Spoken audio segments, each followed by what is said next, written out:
Ayun nga guys, eto na naman kami ulit at continuous na naman kami sa ginagawa niya. Abang ako'y nandito nga palakad-lakad. Ay, nakamedyas pa ang inyong lola. Galing lang po yan sa sakit ng sikmura guys. At medyo magaling-galing kaya nakalabas. Sana naman ay gumaling na yung aking sikmura na to. Kasi istorbo kasi ito sa akin eh. Kapag maatake ang acid ko, Diyos ko, hindi ako makatulong. Lagi na lang ako nakahiga sa loob. Ayan, kagaya niya, no? Kahit gusto kong tumulong dyan, hindi ako makatulong dyan.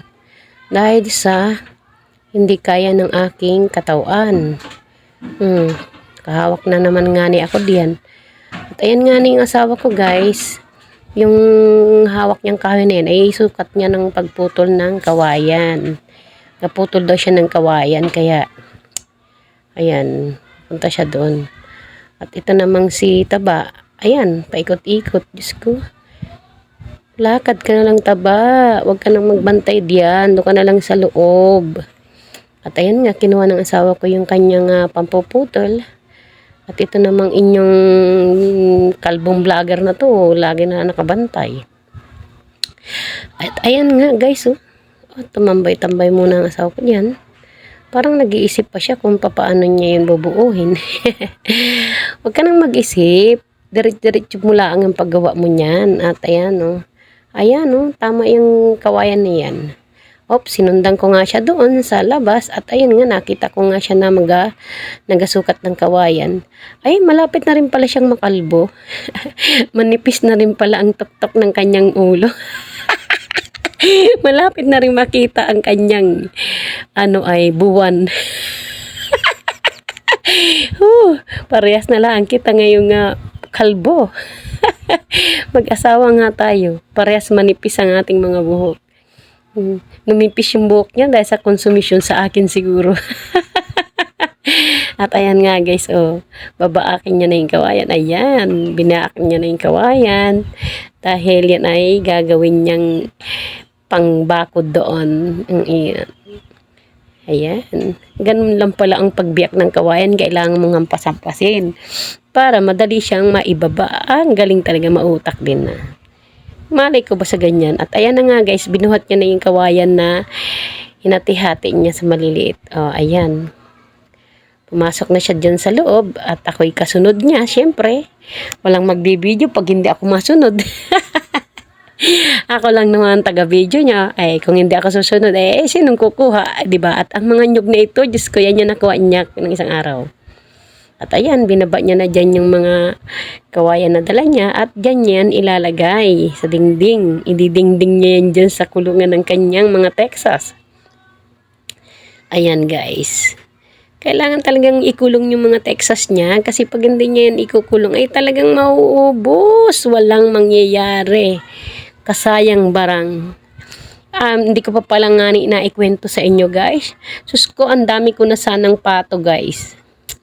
Ang pato ko ay itlog ng itlog, pisa ng pisa. Minsan ang mga anak niya 12. Minsan 16.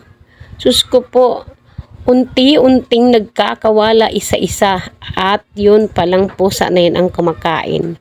Kaya walang nabubuhay sa mga pato kong anak.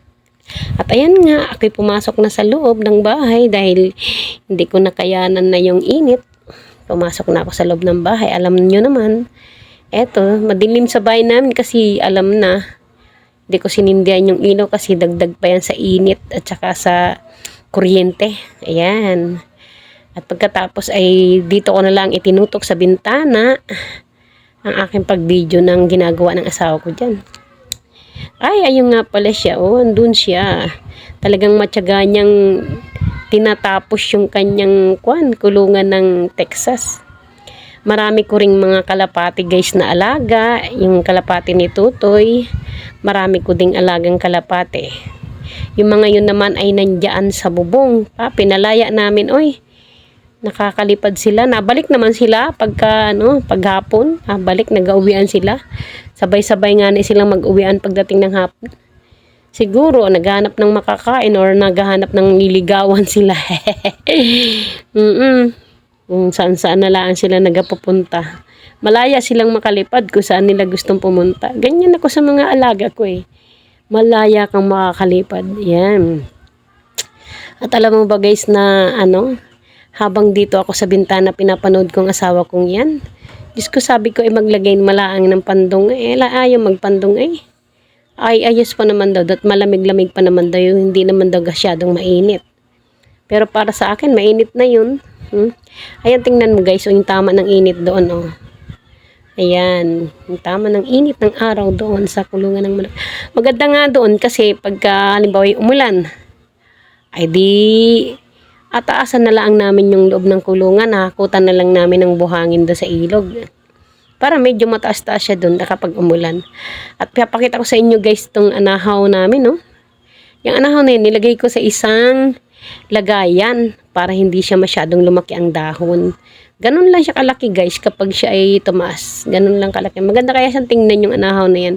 At ano nga ba ito guys? Yan kinakain yun, di ba guys? Yan Kinyang ginagawang salad, di ba? Hindi ko pa nasubukan kumain nun guys At yung pinto naman ng ang ginagawa naman ni Kulukoy. At aking lalapitan nga ni siya dyan. Uy, ang nyog niya, ang dami pa rin. Hindi na namin bibilin ang nyog. Kasi kung bibilin mo ang isa ng nyog, Diyos ko, 10 piso na dito. At ayan nga nilapitan ko na siya dyan at medyo istorbohin natin siya habang may ginagawa siya dyan.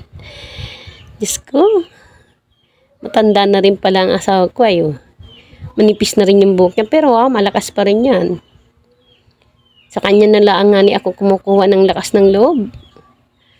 Alam mo bang sa asawa ko ako kumukuha ng lakas ng loob ko? Kapag wala yan sa tabi ko, Diyos ko, ako'y takot. Kapag naiiwan akong mag-isa rito, ikaw man maiwan mag-isa rito, bundok, Diyos ko po naman kayo. Oo, malapit kami sa school, pero iba pa rin yung kasama mong asawa mo dyan sa loob ng bahay niyo. Kaya nga sumasama ako diyan kahit saan niya pupunta. Hindi lang ako makasama pagdating sa bayan dahil hindi marunong naman ako magbisikleta, pero sa panahon ngayon ng itsura kong ito, sa ganitong klase ng katawan ko ngayon, ay hindi na ako nakakapag-bike. Masasakit na lagi rin bayawang ko. Pero kaya ko yun. Kaya kong takbuhin yun, bisikleta. Basta hindi man mainit. Mas maganda nga yung nagbibisikleta para lagi naiiniin ako na pinapawisan ka ba. Exercise yun Hindi ko na rin magawa. Gawa ng pag inaatake nga ng acid yung sikmura ko siyempre, tututok ka dun sa sikmura mo, tapos nagbabike ka, hindi ka makakonsentrate, diba? Ayan malapit na niya yung matapos guys